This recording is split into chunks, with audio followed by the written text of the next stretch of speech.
I'm here outside the Central Criminal Court in London, the beating heart of our legal system where some of the most serious cases get heard. And yet today, 11 courtrooms are empty. That's nearly half of all the courts behind me. Nothing is happening. And it's the same across the country.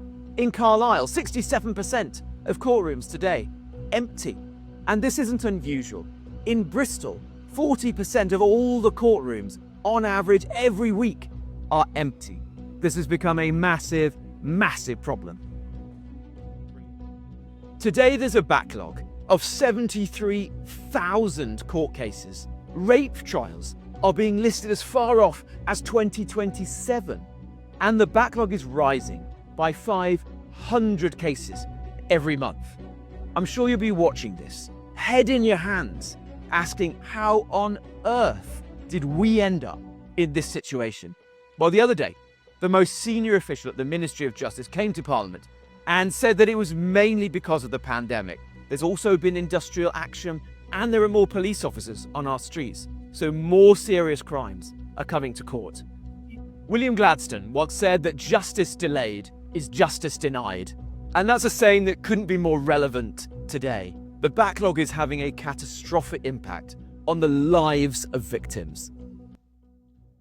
Then the court date finally came. I thought, this is it, finally. I get it over with and then I can try to heal from the trauma, thinking that I can finally heal properly instead of dragging it all back time and time again.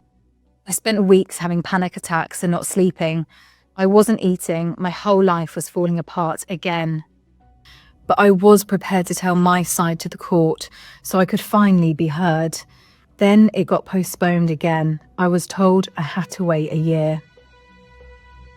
Tragic stories like this are only too common, as James from the Criminal Bar Association told me. The longer it goes on, the less evidence there is, the less people recollect what happened on that night, the less witnesses who saw them together. It goes down and down and down. And so, of course, being able to come into court quickly is very important. It is incredibly frustrating when you're having to tell victims, if you're the prosecution, or your defendant, if you're defending, oh, sorry, we're going to come back in 2027, 2028. Trying to deal with that when you know that we have people who are here, are available, we've got judges, we've got barristers, we've got courtrooms. We need to bring all that together. In the immediate term, what is the single most important thing that the government could do right now to fix this situation or get us into a better place? As a single first point, get that cap off, get judges into court, get barristers into court, and get prosecuting and defending on these cases. And it's not only the victims who are suffering. The court backlog has created another major problem. The number of people on remand, those are the people who are in prison but awaiting trial or sentence, has ballooned.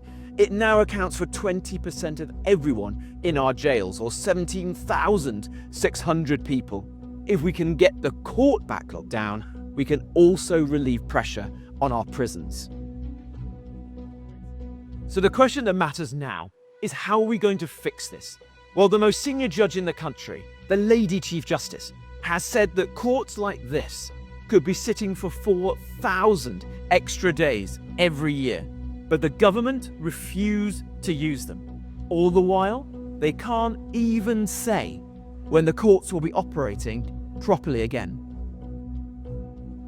The right to a fair trial in a reasonable time frame is a fundamental part of our criminal justice system. But right now, the British state is failing to deliver that.